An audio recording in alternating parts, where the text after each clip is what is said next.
जीवात्मा जगत के नियम भाग 1 29वां अध्याय। अच्छी आत्माएं नकारात्मक आत्माओं द्वारा विचलित की जाती हैं। दुष्टता के प्रभाव और आपकी दुनिया के दुष्ट रास्तों के कारण कई भली आत्माओं ने गलत राह चुन ली है। इसलिए पृथ्वी के लोगों के लिए यह समय अच्छे और बुरे के बारे में समझने और उस पर विश्वास करने का है। जीवात्मा जगत में हम जानते हैं कि आप अपने दुनिया में किन किन परिस्थितियों से गुजरते हैं। हमें मालूम है कि दुष्टता ने दुनिया को इस कदर जकड़ रखा है कि सीधे रास्ते पर चलना आपके लिए बहुत कठिन हो गया है। इसके बाद भी कई ऐसे लोग हैं जिन्हें पता है कि ईश्वर के रास्ते में चलने में उन्हें काफ़ी कष्ट पहुँचेगा, पर वे फिर भी सच्ची राह पर चलते हैं। उनके लिए यह बहुत प्रशंसा की बात है। कई भली आत्माएं ऐसी भी हैं जो ईश्वरीय मार्ग पर चलना चाहती हैं, पर क्योंकि उन्हें इस बात का डर रहता है कि बुरी और दुष्ट आत्माएं उनसे बदला लेंगी और उन्हें कष्ट और नुकसान पहुंचाएंगी, वे सही मार्ग से दूर रहती हैं। इन आत्माओं को यह अवश्य पता होना चाहिए कि उन्हें एक दुष्ट मनुष्य से जिस तरह का कष्ट पृथ्वी पर मिलता है वह निम्नतर लोकों के कष्टों के मुकाबले कुछ भी नहीं है। उन्हें यह भी मालूम होना चाहिए कि पुनर्जन्म से पहले वे जीवात्मा जगत में जिस स्तर पर थे वहां पहुंचने में उन्हें कई 100 साल और कई जन्मों से होकर गुजरना पड़ेगा। यदि उन्हें केवल यह पता चल जाए कि उनकी प्रतीक्षा कौन कर रहा है, तो हमें भरोसा है कि उन्हें किसी दुष्ट मनुष्य के बदले या प्रताड़ना का डर नहीं रहेगा। उनके लिए यह जानना सबसे ज़रूरी है, मेरी प्रिय भली आत्माएं, आप नीचे ना गिरें। इस बात का भरोसा रखें कि ऐसे दुष्ट व्यक्तियों के हाथों मिलने वाला कष्ट निम्नतर लोकों में मिलने वाले सैकड़ों सालों के कष्टों की तुलना में कहीं कहीं बेहतर है।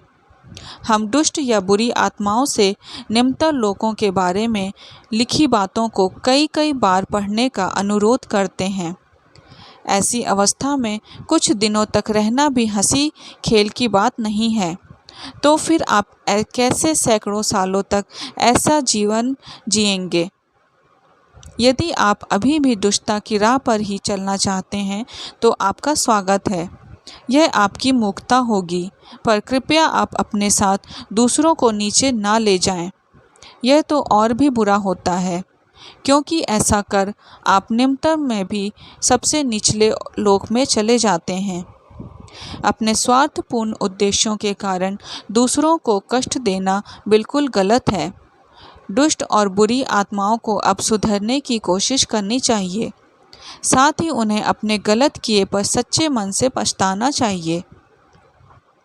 अन्यथा निम्नतम लोक का द्वार उनके लिए हमेशा ही खुला रहेगा। आपकी दुनिया का कोई प्रसिद्ध व्यक्ति जीवात्मा जगत में उतनी ही प्रतिष्ठा पाए यह ज़रूरी नहीं है। यहाँ आपकी दुनिया के एक भिखारी को किसी राजा या प्रसिद्ध व्यक्ति से अधिक माना जा सकता है। पृथ्वी पर मिली प्रसिद्धि का जीवात्मा जगत में कोई महत्व या मोल नहीं होता।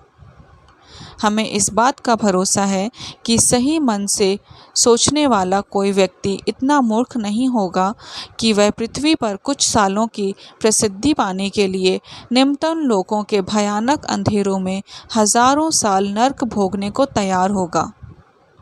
अन्य आत्माओं को निम्नतर लोकों में घसीट लाने के बजाय आपको उन्हें प्रगति करने में मदद करने की कोशिश करनी चाहिए। यदि आप उन्हें नीचे गिराएंगे तो सबसे अधिक कष्ट आपको ही पहुंचेगा। जिस आत्मा को आप नीचे गिराएंगे उसे तो कष्ट पहुंचेगा ही, पर वह आपसे कम कष्ट भोगेगी। तो यह आप पर निर्भर करता है कि आप हमारी सलाह और मार्गदर्शन पर ध्यान दें या उसे अनदेखा कर दें। 30वां अध्याय। अपने मन को नियंत्रित करें। आपके भौतिक शरीर के कारण पृथ्वी पर आपकी संवेदनाओं में कई तरीकों से गिरावट आ चुकी है। भौतिक शरीर आध्यात्मिकता में काफ़ी बाधा पहुंचाता है, क्योंकि यह आपकी आत्मा और जीवात्मा जगत के बीच की दीवार होता है। यह सबसे बड़ी बाधा है और आपकी आत्मा के लिए कई समस्याएं पैदा करता है। इसकी वजह से आप ईर्ष्या, घृणा, बेईमानी, पाखंड, दिल तोड़ने, बदला लेने जैसे गलत काम अथवा रोग, पीड़ा और अपने शरीर की तकलीफ़ों से छुटकारा नहीं पा सकते। भौतिक शरीर एक कैद है और आपकी आत्मा कैदी। यह कैद इतनी मजबूत होती है कि आप पृथ्वी पर रहने वाले किसी व्यक्ति के लिए इन सभी नकारात्मक भावनाओं से मुक्त होना बहुत कठिन होगा, जब तक कि आप एक बहुत ऊंचे स्तर पर ना पहुंच जाएं, क्योंकि तब आपका अवचेतन मन आम लोगों की तुलना में काफ़ी ज़्यादा जागृत होता है।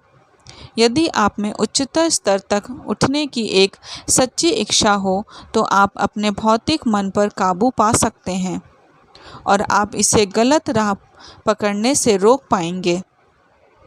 यदि आप में गहरी इच्छा शक्ति है तो आप बुरी भावनाओं पर नियंत्रण कर सकते हैं और आप पाप नहीं करेंगे। शुरुआत में यह आसान नहीं होता, पर यदि आप एक बार ईश्वरीय राह पर चल पड़ेंगे तो यह अपने आप ही हो जाएगा और आप कभी बुरी राह पर नहीं जाएंगे। प्यारे पाठकों, तो सबसे पहले आप अपनी बुरी भावनाओं पर हो सके तो उतना नियंत्रण पाना सीखिए। जब आप इसमें सफल हो जाते हैं तो यह काफ़ी आसान हो जाता है और आप बुरे काम करने से नफ़रत करने लगेंगे। हो सकता है कभी कभी आप पर बुरी भावनाएं हावी हो जाएं, पर आपको तुरंत ही इसका पता चल जाएगा एवं आप उसी समय अपने आप पर नियंत्रण कर लेंगे। इसलिए शुरुआत में आपको बस बुरी भावनाओं को अपने नियंत्रण में रखने का कठिन प्रयास करना होता है, क्योंकि जीवात्मा जगत में हमारा कोई भौतिक शरीर नहीं होता। इसलिए हम अपने मन को बहुत अच्छी तरह से काबू में रख सकते हैं। उच्चतर लोकों में हर एक आत्मा इस तरह की बुरी भावनाओं से मुक्त रहती है और हम बीमार नहीं पड़ते, हमें दर्द या तकलीफ़ नहीं होती। पर यदि आप निम्नतर लोकों में जाएं तो आपको घृणा, ईर्ष्या, प्रताड़ना, बदले की भावना जैसी बुरी भावनाओं से भरी जगह मिलेगी।